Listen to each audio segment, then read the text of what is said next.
Bonjour. La perfection, c'est l'eau qui sourd du rocher et remplit naturellement une vasque ou un bassin. Telle est notre pratique. La vraie pratique, c'est qu'on est déjà un grand être. Aussi, pourquoi ne pas commencer par s'accepter comme tel? Acceptons notre corps, notre vie présente comme un grand être.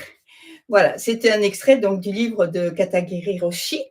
Et ceci, réaliser et accepter notre moi véritable. J'ai trouvé un texte d'un autre Roshi américain qui, je trouve, l'illustre bien. Il nous dit voir comment notre vie se relie aux autres, ça on en a déjà beaucoup parlé, et agir avec sagesse et compassion. Il dit, cela ne signifie pas s'oublier, car pour être attentif aux autres, il faut aussi être attentif à soi-même. Dans cette vie universelle, en lien avec tous les autres, vous devez prendre la responsabilité de votre vie. Et c'est cette expression, prendre la responsabilité de sa vie, qui m'a attiré l'œil, si je peux dire, vers ce texte de John Bobo Roshi, que je vais lire et commenter au fur et à mesure.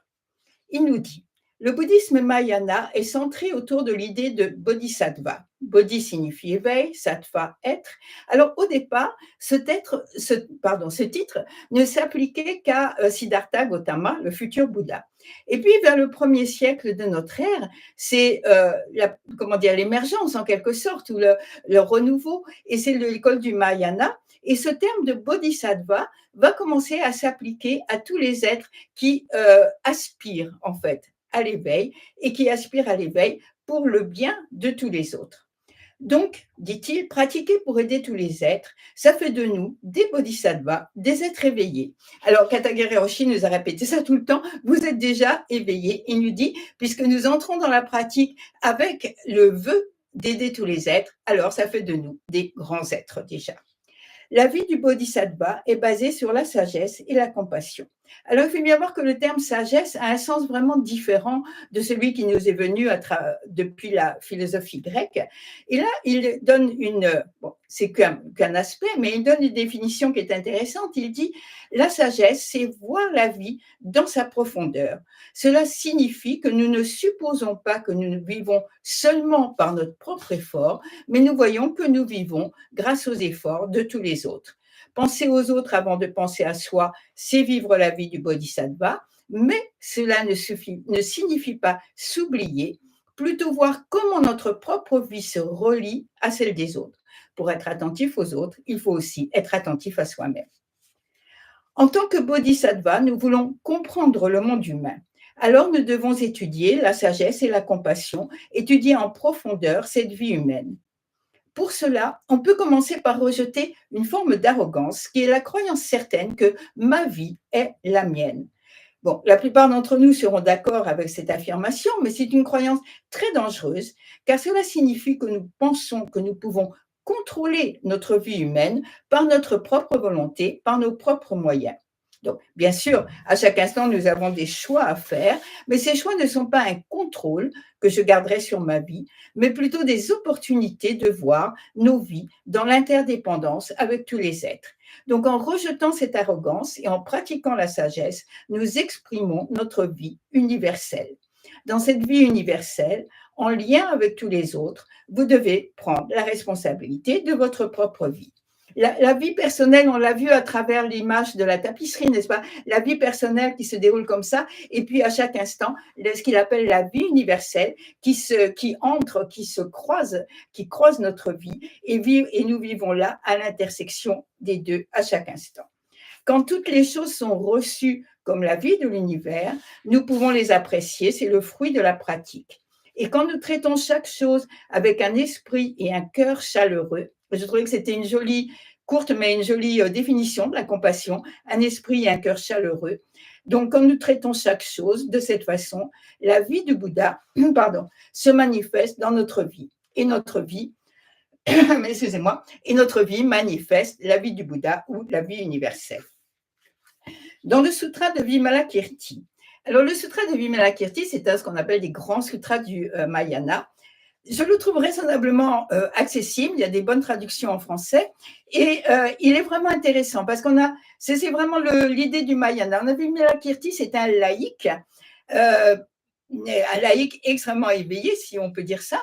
Et tous les disciples du Bouddha sont un petit peu hésitants à aller le voir parce qu'ils, comment dire, ils ont déjà discuté avec lui, il les a coincés un petit peu, si je peux dire. Mais bon, ils finissent par aller le voir et lui posent des questions. Donc, dans ce passage, dans le sutra de Vimalakirti, Manjusuri, le bodhisattva de la sagesse, demande au laïc Vimalakirti comment les bodhisattvas, c'est-à-dire nous-mêmes aussi, devraient regarder tous les êtres vivants. Vimalakirti répond qu'il devrait voir tous les êtres vivants comme éphémères et provisoires, comme l'éclair d'un orage d'été, une bulle à la surface de l'eau ou le frémissement de l'air dans la chaleur. Ça, c'est la façon de regarder. Donc, il ne faut surtout pas s'arrêter là. Alors, Manjusri lui demande comment les bodhisattvas doivent agir avec ces êtres éphémères et provisoires. Et là, on est dans l'agir. À cela, Vimalakirti répond que tous les êtres doivent être traités avec compassion. On a vu une courte définition, esprit et cœur chaleureux. Donc, ce qui est intéressant, et là on est dans une sorte de paradoxe, à nouveau, tiens, revoilà des paradoxes du Mahayana, c'est que les deux côtés sont difficiles à mettre ensemble. Si les êtres sont éphémères, pourquoi s'en préoccuper? Donc, pourquoi la compassion? Et la réponse est parce que dans notre vie éphémère, puisque notre vie est également éphémère, nous avons rencontré, nous aussi, la souffrance de l'impermanence et nous comprenons que les autres, comme nous, souhaitent sortir de cette souffrance. Donc, voir les êtres comme éphémères, ce n'est surtout pas ne pas leur accorder d'importance ou de valeur, mais c'est voir la réalité de nos vies transitoires. Et ça, c'est la sagesse. Comprendre que toutes les vies rencontrent difficultés et souffrances, vouloir aider les autres comme nous voulons nous aider nous-mêmes, c'est la compassion. Et les deux ensemble, on appelle dans le zen et dans le Mahayana les ailes de l'oiseau, les deux ailes de l'oiseau qui sont nécessaires pour que l'oiseau puisse voler. Je reprends le texte. Être provisoire, c'est là la vérité de notre vie. Ce n'est pas une chose qu'on peut comprendre intellectuellement. Vimalakirti ne veut pas dire se faire des idées, une idée des êtres provisoires, mais il se réfère à la réalité, la véritable nature de notre vie. Notre vie n'est pas, contrairement à ce qu'on a tendance à imaginer, mais quand on regarde de près, notre vie n'est pas une chose précise, bien définie, elle est comme un flux en constant changement. C'est pourquoi, en toutes circonstances, vous devez prendre soin de la vie avec compassion. C'est cette chaleur du cœur, grande et généreuse, qui va au-delà des notions ordinaires de gentillesse qu'on ne peut pas comprendre par des explications. En fait, la vie elle-même n'est pas quelque chose qu'on peut comprendre à travers des explications, mais exactement ici, exactement maintenant, nous devons prendre soin de la vie comme quelque chose de provisoire, avec un cœur généreux et aimant. Alors, je reviens à Katagiri Roshi pour terminer. Acceptons notre corps, notre vie présente comme un grand être, dit Katagiri Roshi. Nous vivons notre vie directement. Nous sommes connectés naturellement avec tous les êtres. Cela veut dire que lorsque vous aidez quelqu'un, vous pouvez voir vos deux vies s'échanger l'une l'autre sur un seul et même plan. Elles ne peuvent plus être vues comme séparées. Si je dis je, aussitôt l'autre vie est présente. Grâce à la sagesse, on peut voir un seul tableau magnifique où deux vies s'échangent constamment l'une l'autre. C'est là que nous devons nous tenir. Alors, se placer au milieu de la vie propre et la vie universelle, le cœur chaleureux tourné vers les êtres, en interrelation ou en interêtre, comme dit Thich Nhat Hanh, avec tous les êtres, et puis agir. Eh bien, ceci, c'est la véritable façon de prendre la responsabilité de notre vie.